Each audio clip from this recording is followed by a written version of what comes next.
watching this, good afternoon, good evening, or good night. My name's Ross, and as always, told out of voice of radio. So today it's time to look at the top 10 cards from Paradox Rift. I am very excited about this set. This is a very, very good set, and I've kind of got it down to a top 10. I mean, there's a whole category I put in at number 11, but outside of that, and cheating a couple of times, we've got an actual top 10 for Paradox Rift. This is a very, very good set, one that I like very much indeed. And I'm going to be honest with you, there are a bunch of honourable mentions I want to go through. So nice and quickly, Brute Bonnet, if you've got an Ancient Booster Energy Capsule attached, you can make both active Pokemon poisoned. That seems pretty good. None of these make the list, but they're all on my radar as cards that could be very good. Bombardier EX, single energy, and you get to search for free basic Pokemon and bench them, but you can even use it turn 1 going first, which I think is incredibly relevant. Hooper EX, I really like. It is a fighting Pokemon that uses darkness energy, and it actually does 3 energy 200, or 2 energy 50 damage for each energy attached to all of your opponent's Pokemon. So you can either hit a different weakness in a darkness deck or punish them for having lots of energy on. That's one that I do think has a real chance to be a good tech in a bunch of decks. Iron Bundle, I think, is a very cool card. You can essentially discard it from play and force your opponent to switch their active Pokemon, which seems pretty gosh darn good, again, as a tech in a bunch of decks. Tapu Koko EX, I think, could be very, very nice. 2 energy, if one of your Pokemon was knocked out by damage from an attack during your opponent's last turn, 120. That is good damage for low energy in these lightning decks. That is something I'm absolutely keeping an eye on. Screamtail, I do think, has a chance to be very, very good, because for 2 energy, it does 20 to one of your opponent's Pokemon for each damage counter on this Pokemon. But it doesn't have to go onto the active. You can hit anywhere on the field. So that is another one that you really need to be looking out for as a potential very good Pokemon.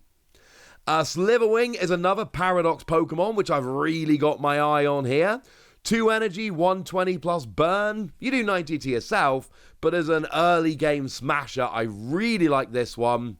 And then Absol's got 2 attacks I like. Firstly, for a single energy, you can discard any number of cards until you've got 4 or fewer in hand, and then draw until you've got 5, which seems really good in the early game if you've just got nothing going on, or if you really want to pad your discard pile, which that works sometimes.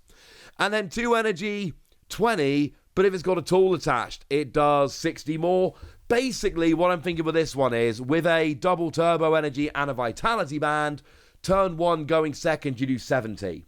It's 20 base, down to 0 because of double turbo, up to 60 because you've got a tool, up to 70 because that tool is vitality band, and 70 is obviously a key number for KOing, evolving, and just support Pokemon. And I really do think that early game, this Absol could be really, really good for some cheeky early game KOs. This one, I wanted to put it on my list. I couldn't make room for it, but on my personal top 10 list, I think it would have made it quite comfortably. So in at number 10, I'm cheating and putting the TMs. All of them. There's 4. All of them basically are a tool that you attach to one of your Pokemon. They fall off at the end of the turn, but it gives you an attack to use for that turn. So Blindside for free energy does 100 to one of your opponent's Pokemon with any damage counters already on it. Great for finishing off damaged ones on the bench.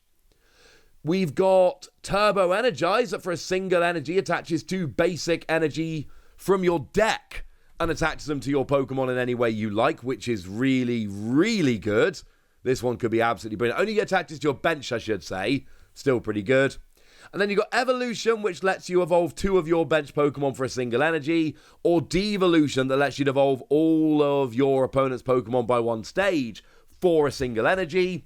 And here we can be finishing off bench Pokemon, we can be accelerating energy in the early game, we can be evolving our Pokemon up very reliably, and then we can actually, Devolution may well be the best among them, because that's the one that lets you essentially devolve all your opponent's Pokemon, and that could finish them off. All of these cards are good, they don't make the list, Well, they kind of made 11. But in at number 10, we've got Xatu. Oh, by the way, as a side note, I'm not putting Countercatcher on the list because it's a reprint of an old card. If I did put it on the list, it would be no lower than 4. There is an argument to put it in the top 3. It is a phenomenal card. It's gusting on anything if you're behind on prizes as an item. But it's a reprint of an old card, so I don't want to put it on the list, and it's my list, and I'm not gonna. So Xatu then, what we've got is a Psychic Pokemon. Do remember this one also is a pre-release promo, so there's an alternate artwork to be gained if that's what you're into. And I am. And what this does is it lets you attach a Psychic Energy from your hand to one of your benched Pokemon. And then if you do so, you get to draw 2 cards. Which is really good. Really, really good. This is a great card. It's basically Shadow Rider Calyrex V Max, except it's on a Stage 1 single prize Pokemon, and you don't have to attach to a Psychic Pokemon, which remember Calyrex did. No, this can be attached anywhere. This is brilliant. In at number 9, we've got Snorlax Doll. I adore Snorlax Doll. Now, there is a huge downside to this card, and that is that it can only be played from your opening hand.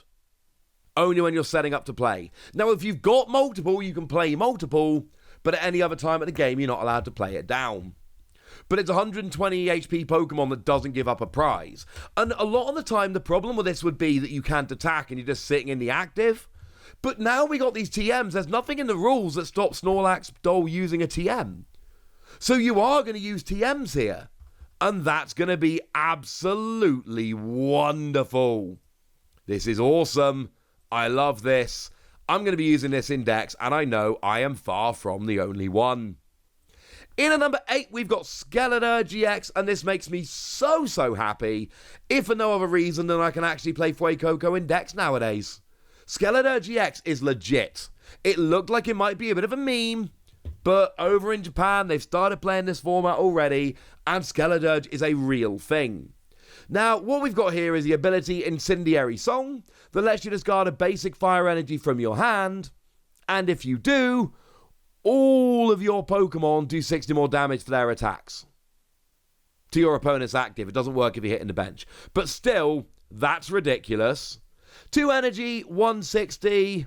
It does go through anything, incidentally, which is really nice. But generally here, Skeletor is a support Pokemon that makes your Pokemon do a whole bunch more damage. And it's any of your Pokemon, any stage, any type, anything you like. This is really good. Sticking with Metal EXs in at number 7, we've got Goldengo. Goldengo, I love everything about Goldengo. Firstly, we got the ability Coin Bonus. Once during a turn, you can draw a card. And if you're in the active, you get to draw another card. It's really good. It's literally Slurpuff's ability. And that was a really good Pokemon that saw a whole bunch of play for quite a while. It's really good. Then we've got the attack for just a single energy. Lets you discard any number of basic energy from your hand as you like and deal 50 damage for each one discarded. It's Blacephalon. Except it's actually better than Blacephalon because you can discard as much energy as you like. And this is very important, it's only for a single energy, so you don't need to muck about with energy acceleration. It's clearly awesome. It is also a stage 1 that gives up 2 prizes rather than a basic that gives up 1. Okay, fine, that is actually genuinely super relevant. I agree. I don't really care, honestly. It's a really good card that's got a great ability and a great attack, and it's going to be very, very good. In at number 6, I'm cheating a little bit. I'm putting the new Professor card, Sardaran Turo, and it's my list, and you can't stop me. Professor Sarda's Vitality lets you choose up to 2 of your ancient Pokemon and attach a basic energy from your discard pile to it, and if you attached any energy, draw 3 cards. You're potentially accelerating an energy to 2 different Pokemon while drawing 3 cards. That is clearly ridiculous in any ancient deck. Professor Turo is literally AZ. You just pick up one of your damaged Pokemon. But you know what? We don't need to guess as to whether this card's going to be good or not. Because AZ was a really good card that saw a bunch of play and success. And this is AZ. So we don't need to worry about, well, hang on a second, might this be good? No, we know it's good. We saw for years when AZ was legal, it was good. This will be good as well. In at number 5, we've got Jirachi. Now, Jirachi is one of those cards that's been talked about an awful lot, and how good it really ends up being is a matter for debate. Although, can I just point out, this is the 3rd metal Pokemon on this list. We do not usually have multiple metal Pokemon on our top 10 of the set list. The fact that it's on there at all is actually genuinely brilliant, and it makes me happy. There are more metal Pokemon than we used to on the list. Now, what Jirachi does very simply is, it's got an ability that prevents all damage counters being placed on your bench Pokemon by attacks from your opponent's basic Pokemon. Now, that's really important. If they're evolved Pokemon, they can absolutely still drop damage counters, and I do need to mention this. In the Elite Trainer Box booklet, it specifically gives an example of dropping damage counters with Serena EX, and it being blocked by Jirachi. That doesn't work. The example doesn't work. Serena's damage does work because Jirachi only blocks basic Pokemon. But Sablei's still a basic Pokemon, and Sablei's still a massive problem, and this gives protection against it. How good Lost Box ends up being, how impactful this is going to be, we don't know yet. We're going to have to wait for a whole bunch of games to be happening to really see how much impact this is going to have. But maybe it's Sableye, or maybe it's something else down the line. The fact of the matter is, this is a very, very good ability. Now, in at number 4, we've got Earthen Vessel, and Earthen Vessel is great. And yeah, there's an argument to put this even higher. Earthen Vessel is brilliant. It is an item card, and it's very simple. Discard a card from your hand, search for 2 basic energy. It's not an exciting card. It's not a card that gets revealed and makes you go, oh yes, that is going to make my deck. But actually, this is going to make a bunch of decks. This is a very, very, very, very good card that is going to make a lot of decks a lot more consistent. It's going to get your energy much more easily in the early game. And the reality is, this is actually a ridiculously good card. Now, I'm drawing a line at this point. I do think there's a little bit of a separation between the top 3 and the others. Although, again, if you want to put Earthen Vessel in and put the line under Earthen Vessel, I don't think that's a bad thing at all. But in at number 3, I'm putting Iron Hands. Now, this is an awkward trio, okay? You can mix this up a little bit if you like. If you want to put Iron Hands at number 1, that's absolutely fine. Tell me in the comment section why. I'm putting it at number 3. Now, it's got an attack for 4 energy that does 120, but crucially, if you take a prize, if you take a KO with that attack, you get to take an extra prize. This naturally fits into a lot of different decks. It naturally fits into decks playing Baxcalibur, because you can attach all of the water energy using the ability, and then just attach a lightning from your hand, and you're good to go. It fits naturally into lightning decks with either Electric Generator or Flaffy. This will fit into a bunch of decks, some of which are lightning, and some of which are not. This isn't some theoretical might end up being good. This is a card that is going to work in a bunch of decks. Again, we need to wait and see exactly how good it is and how much of an impact it has on the meta. But we've seen attacks like this in the past where we've gone, oh, it's a little bit expensive. I don't know how we're getting the energy on. I do know how we're getting the energy on. I've just told you a bunch of examples. This is going to be a very good card, but there is a difference between very good but not overtaking the metagame and very good, it needs to be banned because it is ruining the entire game. It's going to fit somewhere on that spectrum. It's going to be fun finding out. In at number 2, we've got Iron Valiant EX. This is another phenomenal card. And yes, I got the reveal of the special illustration rare. Pokemon were very nice. They gave me a good reveal. And I'm going to mention it at every opportunity. But I mentioned it, we can move on now. And it's not the attack, free energy 200. That's fine. It's the ability Tachyon Bits. Once during your turn, when this Pokemon moves from your bench to the active, drop 2 damage counters on one of your opponent's Pokemon. It does not have to go onto the active. And we saw the ruling the other day that when you use this with a hit and run Pokemon like Urshifu, for instance, then this will drop the damage counters before the turn actually ends, which is silly good. And you can be switching in and out the active with multiple Iron Valiant, using this multiple times. You can be using this to bring things in range of Iron Hands. There are so many good things you can do with this Pokemon. It is absolutely ridiculous. And actually, while we're here, this is where I'm going to put in Future Boost Energy Capsule, because I don't know where to put it on the list, so I'm putting it in here with Iron Valiant and cheating. Sorry about that. But that is a tool that means you do an extra 20 damage and gives you free retreat. Clearly, the free retreat is awesome for Iron Valiant. Don't sleep on the fact that this puts your attack up to 220, which is a magic number for KOing Pokemon V, and obviously doing extra damage with Iron Hands when you're taking an extra prize if you get a KO. That is a very, very good thing. Putting it out there, this is awesome. But in at number 1, we got Roaring Moon. I thought a lot about what to put number 1 in this particular video. Some sets it's easy. This set it was not. And I don't have the answer yet. And I've spoken to a lot of very clever people who are very good at this game. And I'm not getting a consensus. Now, what a lot of people are saying is that Iron Hands is a little overrated and it's going to be good but not quite as horrible as people are thinking. I'm seeing some people saying Iron Valiant is the best card and it's broken. I'm seeing some people saying Roaring Moon is the best card and it's broken. I'm seeing some people who are still very much believing in Iron Hands.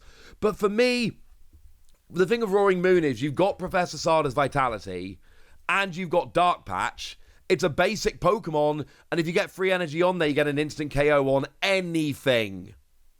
And that's what swung it for me, honestly. Instant one-hit KO on anything. Yes, you have to bring yourself down to 30 HP remaining, which is not ideal. But actually, Emergency Jelly will work really nicely here. That will then immediately heal you back up by 120. This is by far the best use we've ever had of Emergency Jelly, which admittedly isn't a high bar. That card has not been seeing a lot of love, but still. It also does have an attack for free energy that lets you discard a stadium, and if you do, you do 120. Otherwise, you just do 100. That is also a very, very good attack. Honestly, the biggest issue with this is that there is an argument that it trades really well with multi-prizers and not well enough with single prizers. So play a single prizer. Play something like Galarian Moltres. That one is seeing a lot of love from people at the moment. That's one a lot of people are getting excited about. Play that. Or a bazillion other single prize Darkness Pokemon. It's going to be fine. And I suppose we should use Ancient Boost Energy Capsule here as well. Just so we are at least mentioning it. The Ancient one says that you're basically immune to special conditions. And you get an extra 60 HP. Which is awesome. It's great with Roaring Moon, but there is an argument Jelly is better. This is a good set. This is a great set, in fact. This is a very impactful set. This is going to be a set which shakes up the metagame beautifully, and I, for one, can't wait. But I want to know what you think. So let me know in the comment section, would you? Go nuts! Be nice. And then make sure you like this video, subscribe to this channel, follow me on Twitter at TheWasi. That's where we talk about Pokemon and card games and Pokemon card games, all kinds of fun things. And please do consider checking out patreon.com/PTCG Radio, where you can support the channel, get some bonus podcasts, all kinds of fun things. And get shout-outs on the channel like the lovely Kiridan, who's been a supporter of ours for a long time now and is a very lovely person. So shout out to them for the support and the loveliness. But by far the most important thing as always, look after yourselves till next time, would ya? Thank you very much for watching. My name's Ross, and you've been watching PTCG Radio.